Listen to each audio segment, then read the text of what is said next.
Жээнбековдун маалымат катчысы азаттыктагы иликтөөгө байланыштуу расмий билдирүү таратты. Президент 2019 жылдын 2-ноябрындагы массалык маалымат каражаттарынын өкүлдөрү менен болгон жолугушуусунда Азаттык радиосунун Бишкектеги бюросунун жетекчиси Айзада Касмалиева Сооронбай Жээнбековдун Хабибулла Абдукадыр менен болгон тааныштыгы тууралуу суроо берип жооп алган.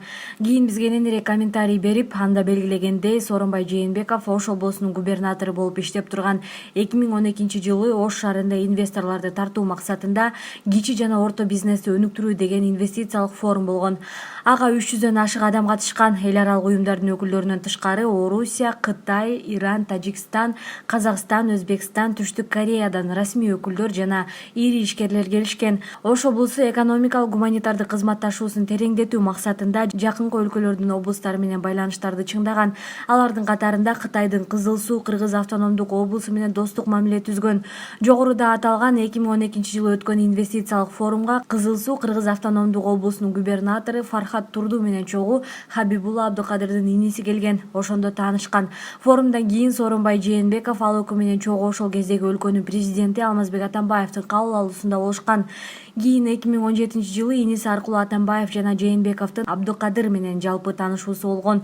Андан кийин алардын Атамбаев менен мамилеси кандай өнүктү? Бул тууралуу Жээнбековго белгилүү эмес. Журналисттик иликтөөдө бул иштердин активдүүлүгү 2012-2016 жылдарга тиешелүү деп белгиленген. Тактап айтканда, бул Атамбаевдин президент болуп турган маалы.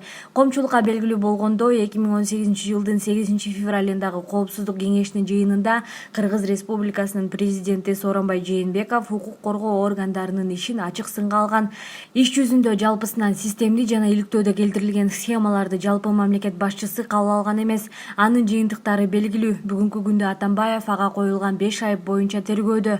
Ар кандай күчтөр президент Сооронбай Жээнбековду бул журналисттик иликтөөдө айтылган чөйрө менен байланыштырууга аракет кылат деген пикирдебиз. Ошондуктан президент Сооронбай Жээнбековдун Хабибулла Абдукадыр менен чогуу бизнес долбоорлору болгон эмес жана жок экендигин расмий билдиребиз. Андай байланыштар болсо, иликтөөнүн авторлору буларды тастыктаган өз жүйөлөрүн сөзсүз келтирмек. Материалда маанилүү аргумент катары Хабибулла Абдукадырдын Сооронбай Жээнбековдун инаугурациясына тартылып алынган сүрөтү келтирилип жатат. Мында элдин эмоциялык кабыл алуусуна таасир этүү аракети көбүрөөк, бирок бул эмоционалдык штрих дагы негизсиз.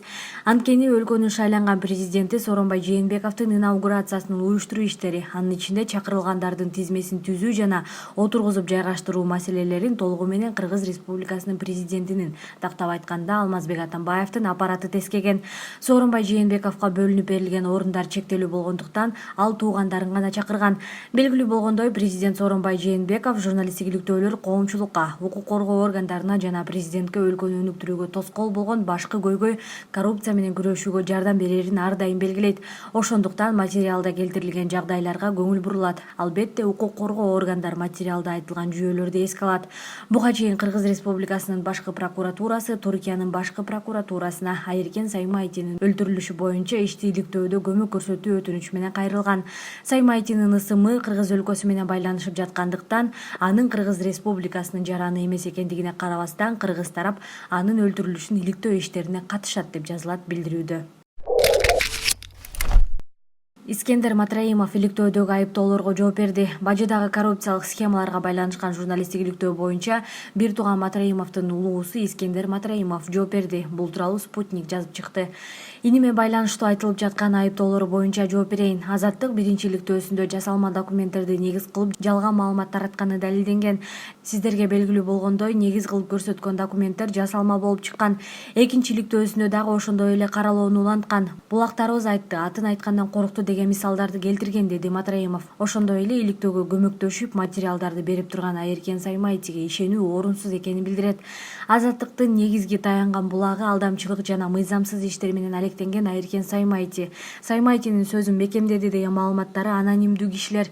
Анонимдүү маалыматты ишенимдүү булак деп жарыялоо туура эмес. Алар жөн гана кылмышка шектүү адамдардын сөздөрүнө таянышкан.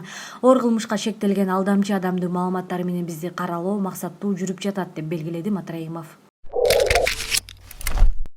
UFC чемпиону Валентина Шевченко америкалык Кэтлин Чукагян менен беттешет. Маалыматка караганда, спортчулар 2020-жылы 8-февралда АКШнын Хьюстон шаарында UFC 247 турнирин өткөрөрү пландалууда.